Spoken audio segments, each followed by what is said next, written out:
day to you and welcome to another Paddocks Club video tutorial.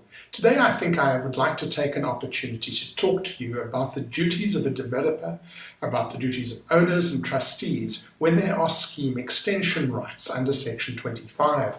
This doesn't happen all the time and you'll probably know whether your scheme has Section 25 rights. If you can't answer that question, that's something you should find out. What is a scheme extension right? Well, it's a limited real right, a bit like a servitude, and it gives the holder of that right, who might be the original developer, or it might be a bunch of people, each of whom have taken a cession of a share of that right from the developer. But it's a limited real right to add further buildings and improvements to the common property. In other words, they can come onto and use the common property for this purpose. Now, when the first phase register is opened, a developer who seeks to reserve Section 25 extension rights has to lodge plans, and those are plans that show these buildings.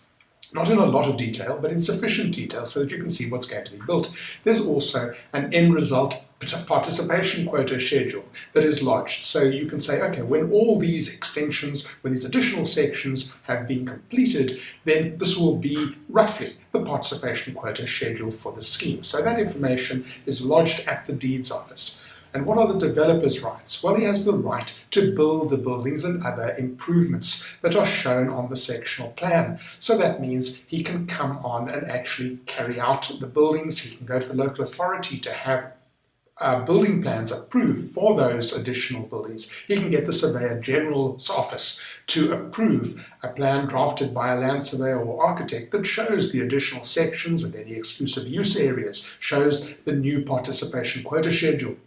And then ultimately his right is to take that approved plan to the deeds office and get the registrar to issue titles in favour of the holder of that right. So thus he becomes, or she becomes, the owner, the registered owner of additional units and the holder of additional exclusive use rights. Under Section 25(13), the developer is obliged to erect and divide the buildings into sections and exclusive use areas strictly in accordance with the documents that I've referred to. Due regard being had to changed circumstances which could make strict compliance impracticable. Now that's very difficult, but in essence the developer must behave exactly in accordance with the right that he is reserved or she's reserved. And an owner of a unit in the scheme who's prejudiced by the developer's failure to do that may apply to the High Court, and the court may order proper compliance. But obviously, applying to the High Court is an expensive operation. It takes time and a lot of effort, as well as a lot of money. And therefore, it's much better to stop somebody going beyond the bounds of their rights than right at the beginning. If you can practically speaking stop it, it's much better than trying to cure the problem later on. So what are the body corporate's rights? Well, really just to recover attributable costs in regard to the future development rights from the developer.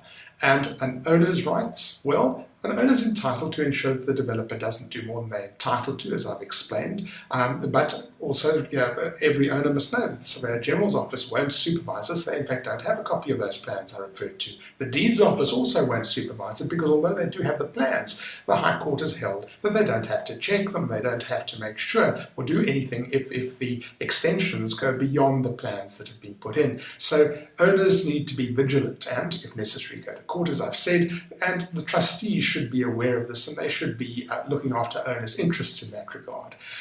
What are an owner's duties arising from the existence of a future development right under Section 25? Well, not to frustrate the developer's rights. And an obvious way would be by actually building on a future development area which is held by a developer, either the original one or somebody who's taken session. Clearly you can't do that, but that's very obvious. David Nahati, in a posting on the discussion forum, came up with explained to us a slightly less obvious way. And what he explained was that in a particular scheme, various owners have extended their sections and thus taken up the bulk or floor area ratio allowance given by the local municipality, so that the developer then, in fact, was not able to carry out a development. That's something that the trustees should not knowingly allow. And if there are future development rights and owners come and ask for a special resolution which would authorise the extension of their section, then trustees should bear this in mind, and they should not allow any extension which will use up too much FAR or bulk, so that the developer doesn't in fact have the right to continue from a local municipality perspective with their future development plans. Thank you for joining me. If you have any questions, let's talk about them in the discussion forum.